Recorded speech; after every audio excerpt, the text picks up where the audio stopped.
Hai everyone, Assalamualaikum. Welcome back to my YouTube channel. Selamat datang ke segmen Borak-Borak bersama Hafizul Dahlan. So, hari ni kita borak pasal UFC 264 main card Dustin Poirier vs McGregor 3.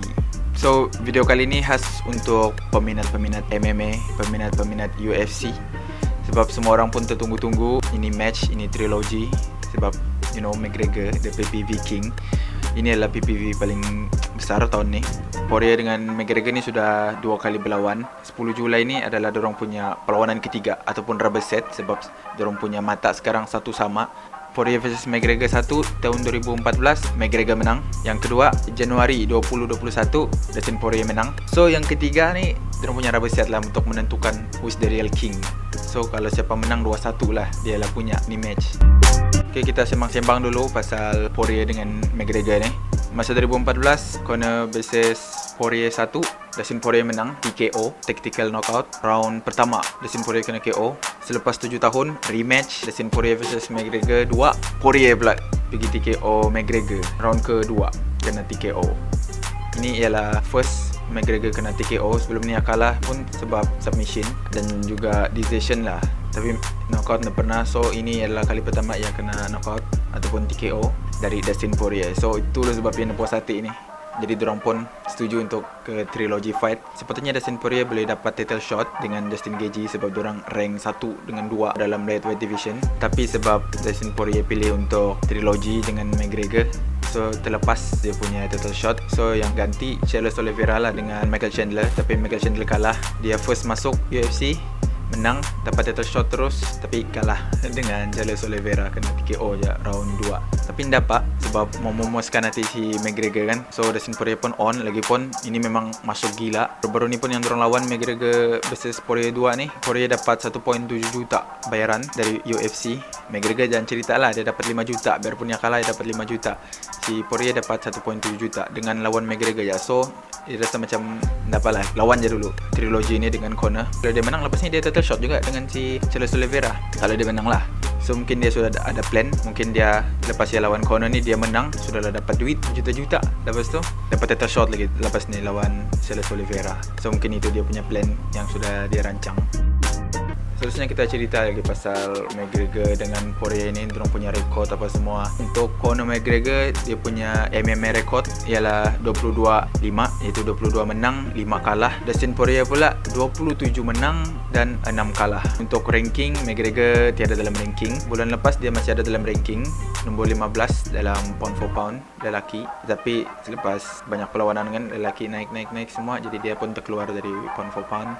Dalam ranking lightweight pun dia memang tiada. Untuk Dustin Poirier pula dalam lightweight division dia ranking nombor 1, champion sudah Charles Oliveira.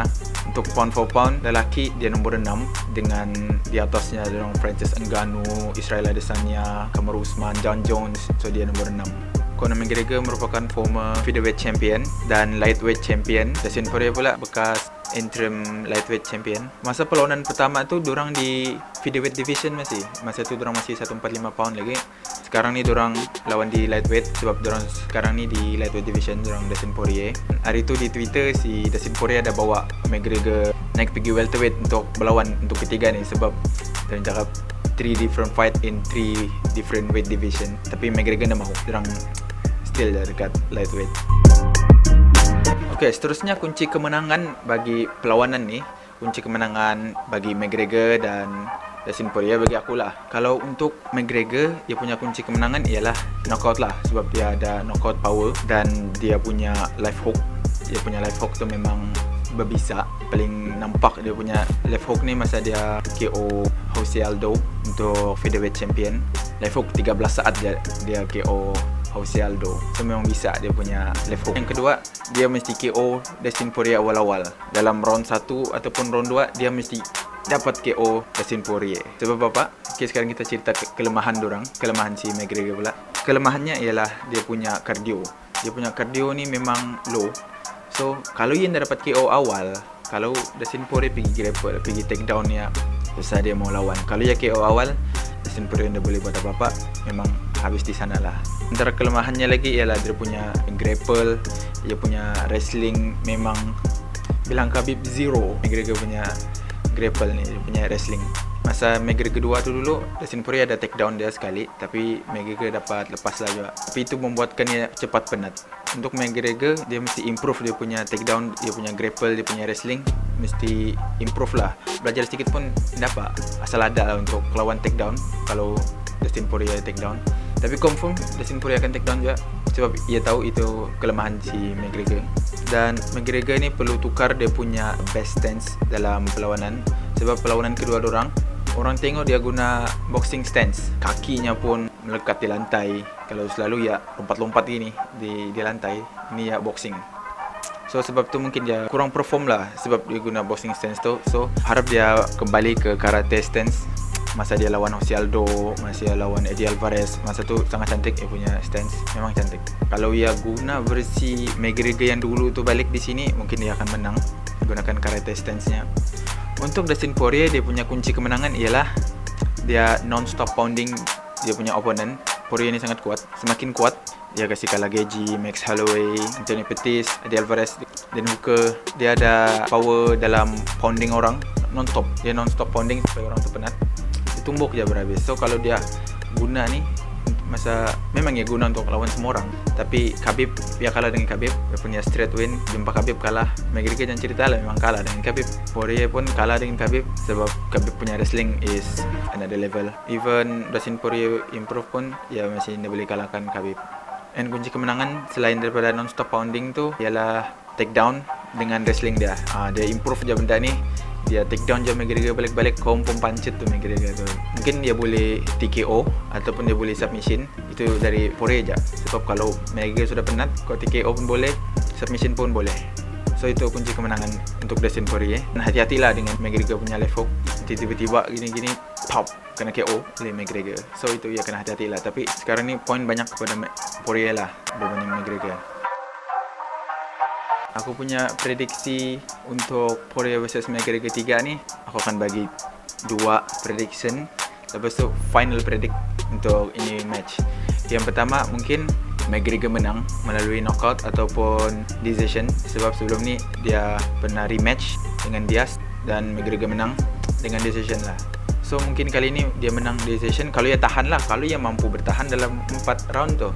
Yang kedua, Dustin Poirier menang melalui submission ataupun knockout. Kalau decision mungkin tidak. Mungkin Poirier boleh kasih habis tu dalam round kedua. Round pertama pun boleh, sebab Dustin Poirier kan, dia punya cardio pun padu, dia punya striking padu. So final decision, aku punya decision, aku predict ni final predict, Dustin Poirier akan menang kali ni, akan menang lagi melalui TKO. Okey, akhir kata untuk McGregor vs Poirier 3 ni, mungkin ada perubahan yang diorang lakukan. Memanglah ada diorang, semua fighter perlu ada improvement untuk setiap perlawanan. Mungkin McGregor akan berubah, akan menjadi trash talker balik, akan menjadi cocky guy balik. Sebab selepas dia lawan Khabib kan, dia jadi sangat-sangat humble, dia jadi sangat baik dan sopan, tak tahu apa masalah orang ni. Sebelum ni ya sangat-sangat trash talk, dia bunuh mental dia punya lawan. Sebelum berlawan pun memang dia sudah menang, orang bilang, dari segi mental lah. Macam sebelum ni dia lawan si Jose Aldo lah, paling padu dia punya trash talk. Memang koyak gila mental Jose Aldo. Masa perlawanan pertama tu pun dia memang trash talk dengan Dustin Poirier, dan memang nampak pun Dustin Poirier tu memang sudah koyak. Masa weigh in, masa press conference tu memang sudah nampak koyak. So mentalnya tak stabil, masuk dalam oktagon mental tak stabil. So McGregor pun confident kena TKO. Kalau McGregor boleh kembali macam dulu, kalau dia mau kembalilah jadi orang dulu, trash talk, hoki, mungkin ada sebagai nilai tambah lah untuk dia punya kemenangan di UFC 264 ni nanti. Untuk Dustin Poirier pula, dia perlu improvekan lagi dia punya striking semua, dia punya takedown semua, supaya dia jadi lagi kuat untuk lawan Dustin Poirier. And paling penting ialah sediakan dia punya mental lah. Mana tahu tiba-tiba McGregor berubah balik jadi yang dulu, jadi jahat kerana trash talk. Memang sakit kepala lah nanti Dustin Poirier mau handle. Tapi aku rasa Dustin Poirier boleh handle kalaupun McGregor ni jadi orang jahat balik. Peminat-peminat McGregor pun semua pun berharap dia kembali menjadi jahat balik. Kalau manusia biasa, orang mau ia jadi orang baik.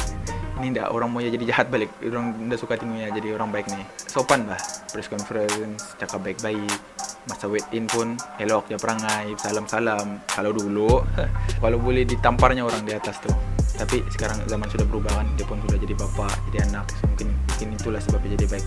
Mungkin lah potensi McGregor untuk jadi trash talker balik tu tinggi, sebab hari tu ya ada post di IG-nya dalam beberapa minggu lah selepas dia kalah dengan Dustin Poirier itu, dia cakap no more nice guy. Mungkin itu hint dia menjadi trash talker balik.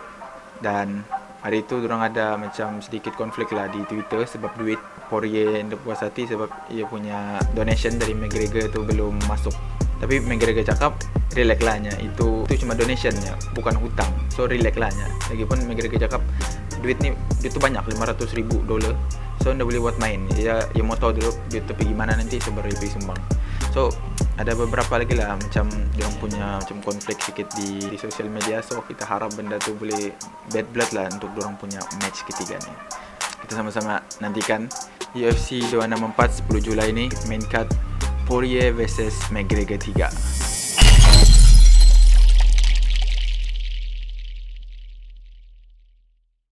So ini saja untuk segmen borak-borak bersama Hafizul Dahlan. Kita jumpa di segmen lain lagi di channel yang sama. Jangan lupa untuk like dan subscribe.